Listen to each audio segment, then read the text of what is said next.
আপনাকে আমরা ছাড়বো না মুখ্যমন্ত্রী। আপনি আমাদের জনগণের দাবি, আপনি যদি আমাদের যোগ্য চাকরিহারাদের মুখ্যমন্ত্রী হন, আপনি আসুন।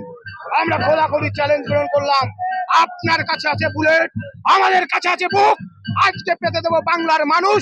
আমরা এই কিছুক্ষণ পর বেঁচে থাকি আর না থাকি, কোনোদিন মুখ্যমন্ত্রীকে আপনারা ক্ষমা করবেন না।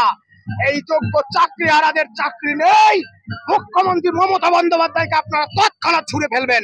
আমরা আত্মাহুতি দেওয়ার জন্য এগোচ্ছি। পুলিশ প্রশাসনকে আমরা জানিয়েছি, মুখ্যমন্ত্রী ভালো যদি চান, যদি চোর না হন, মুখ্যমন্ত্রী যেন দেখা করেন। আমরা এই খোলাখুলি চ্যালেঞ্জ গ্রহণ করার জন্য এগোচ্ছি।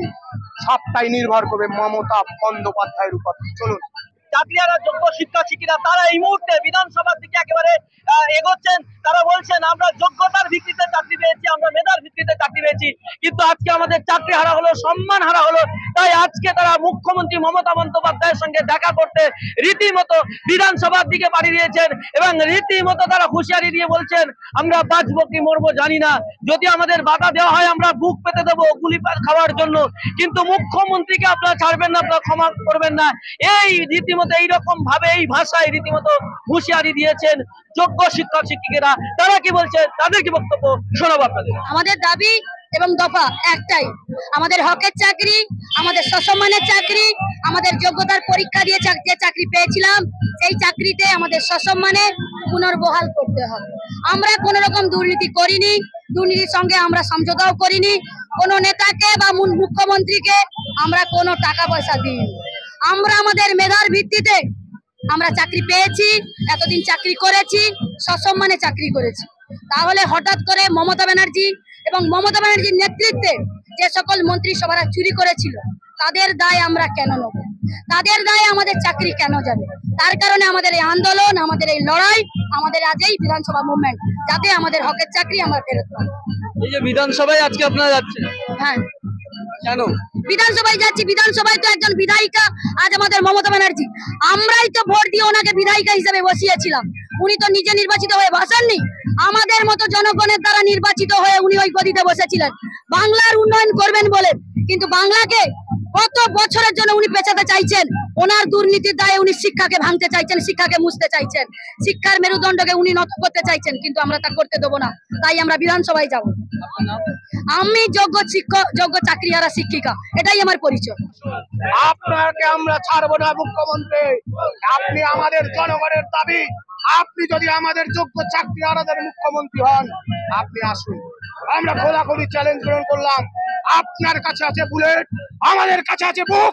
আজকে পেতে দেবো বাংলার মানুষ। আমরা এই কিছুক্ষণ পর বেঁচে থাকি আর না থাকি, কোনোদিন মুখ্যমন্ত্রীকে আপনারা ক্ষমা করবেন না।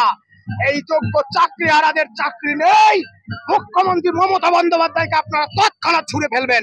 আমরা আত্মাহুতি দেওয়ার জন্য এগোচ্ছি। পুলিশ প্রশাসনকে আমরা জানিয়েছি, মুখ্যমন্ত্রী ভালো যদি চান, যদি চোর না হন, মুখ্যমন্ত্রী যেন দেখা করেন। আমরা এই খোলাখুলি চ্যালেঞ্জ গ্রহণ করার জন্য এগোচ্ছি। সবটাই নির্ভর করবে মমতা বন্দ্যোপাধ্যায়ের উপর। চলুন।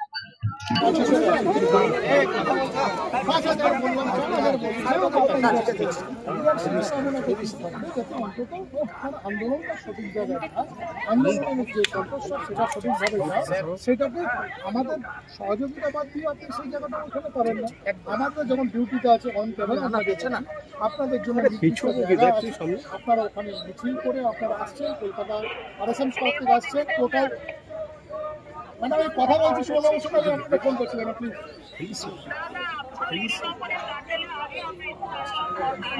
রাইট না, রাইট না, সেক্ষেত্রে আপনারা ফার্স্ট প্ল্যান সাউদার্ন প্ল্যান, তারপরে আপনার হেডকোয়ার্টার সাহেবের সাথে যা যা কথা আছে আমি মাঝখানে থাকবো, আমিও মিডিয়ার সামনে বলে দিই।